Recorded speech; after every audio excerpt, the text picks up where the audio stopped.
মুক্তি বাতিল চাই, মুক্তি বাতিল চাই। আমাদের আন্দোলন আসলে অনেক দিন ধরেই চলছে।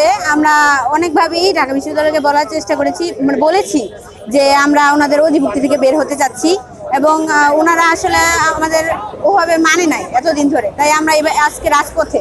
তো আমরা চাই যে বিআইটি আদালে আমরা স্বতন্ত্র হতে চাই। তাই আমাদের দাবি যে আমরা যেহেতু বের হতে যাচ্ছি, স্বতন্ত্র হতে যাচ্ছি, তাহলে ওনাদের আমরা চাই যে ওনারা আমাদের অধিভুক্তি থেকে বের করে দেয়। ক্ষতি তো অবশ্যই হচ্ছে, কিন্তু আমরা তো একটা কারণেই হচ্ছে, আমাদের ভবিষ্যতের জন্যই আমরা স্বতন্ত্র হতে যাচ্ছি, ওনাদের অধিভুক্তি থেকে বের হতে যাচ্ছি। আমাদের গত 22শে মে থেকে আন্দোলন চলছে এবং আমরা খুবই শান্তিপূর্ণভাবে যতটুকু সম্ভব আন্দোলন করছি, কিন্তু সংশ্লিষ্ট কর্তৃপক্ষ আমাদেরকে এখন পর্যন্ত কোনো সিদ্ধান্ত জানায়নি, যা আমাদেরকে আরো কঠোর পদক্ষেপ গ্রহণ করার জন্য অনুপ্রাণিত করছে। আমরা ফিউচারে আরেকটু কঠোর হব, হয়তো আমরা রাস্তা ব্লক করবো, উপযুক্ত পদক্ষেপ গ্রহণ করবো। ইঞ্জিনিয়ারিং কলেজ, সেটা হচ্ছে Faridpur engineering college, Mymensingh engineering college, আর আমরা বরিশাল ইঞ্জিনিয়ারিং কলেজ। আমাদের অধিভুক্তি সেটা হচ্ছে ঢাকা ইউনিভার্সিটি অধিভুক্তি। তো আমাদের এই বিগত অনেকগুলো বছর ধরে বিভিন্ন ধরনের অনিয়ম, শোষণ এগুলো চলতেছে। আমাদের অধিভুক্তি থাকার কারণেও আমাদের প্রপার এডুকেশন হচ্ছে না, প্রপার ল্যাব ফেসিলিটিস নেই, এরকম আরো অনেক সমস্যা আছে। টিচার সংকট আমাদের প্রচুর। এগুলো নিয়ে যখন ঊর্ধ্বতন কর্মকর্তাদেরকে জানানো হয়েছিল, আমাদের ডিজি স্যারকে জানানো হয়েছে, ডিম ম্যামকে জানানো হয়েছে, ওনারা কোনো কর্ণপাত করেনি, উল্টো আমাদের অবহেলা করছে। তো সেই জন্য আমাদের দফা এক দফা চলে গেছি আমরা, এক দাবি, সেটা হচ্ছে আমাদের অধিভুক্তি বাতিল করতে হবে এবং আমরা বিআইটির আদালতে কোনো স্বতন্ত্র কমিশনে যেতে যাচ্ছি। এটাই আমাদের এক দফা দাবি। আপনারা ইতিমধ্যে জানেন আমরা আমাদের এক দফা দাবির প্রসঙ্গে আমরা আমাদের কারিগরি শিক্ষা দপ্তরের মহৎ পরিচালকের সাথে কথাবার্তা বলা হয়েছে যে আমাদের এই যে বিআইটির বিষয়গুলো কথা বলার জন্য। একই সাথে আমরা আমাদের কারিগরি অনুবিভাগের সচিব হয় তার সাথে আমরা এই বিষয়ে কথা বলেছি। আমরা বলেছি আমাদের যে এক দাবি এটা সম্পূর্ণভাবে যৌক্তিক এবং আমরা এটা সবাই চাচ্ছি এবং এটা আমাদের পাওয়া উচিত। যদি আমাদের এক দফার দাবিগুলো মানা না হয়, আমরা সব জায়গাতেই বলেছি আমরা কঠোর কর্মসূচি যাবো, এবং সেটারই শুরু হিসাবে আজকে আমরা প্রেস মিটিং শুরু করেছি এবং আমরা মানববন্ধন শুরু করেছি।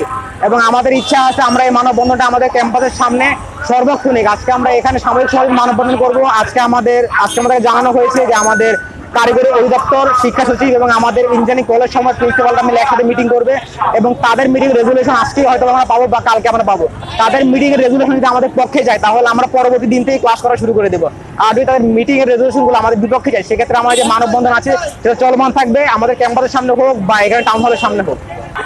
আমাদের এখানে যখন অনেক ধরনের বৈষম্যতা দেখা দিল ইঞ্জিনিয়ারিং কলেজে, অনেকদিন ধরে আমাদের এই বৈষম্যতা চলতেছে, তখন আমরা এই বৈষম্যতা নিরসন করার জন্য আমাদের কর্তৃপক্ষকে জানানো হয়েছিল, কিন্তু আমাদের এই বৈষম্যতা নিরসন করা হয় নাই, আরো আমাদের পরীক্ষা আমাদের উপর চাপাই দেওয়া হয়েছে।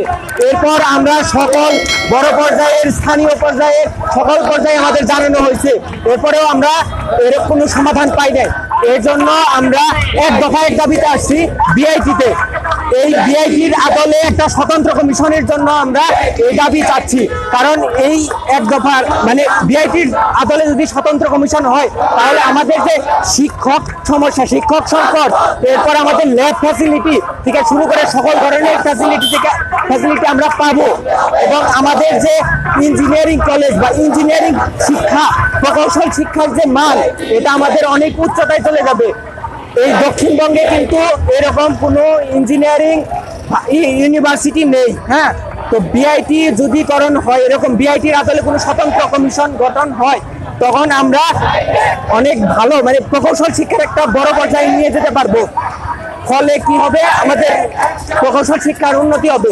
যদি আমাদের এই দাবি না মানা হয় তাহলে আমরা এখন পর্যন্ত যে কনস্ট্রাকটিভ ওয়েতে যতটুকু সম্ভব আমরা আগাইছি, যদি এই দাবি না মানা হয় তাহলে আমরা আরো কঠোর আন্দোলনের, এমনকি রাস্তা ব্লক কর্মসূচি পর্যন্ত যেতে পারি।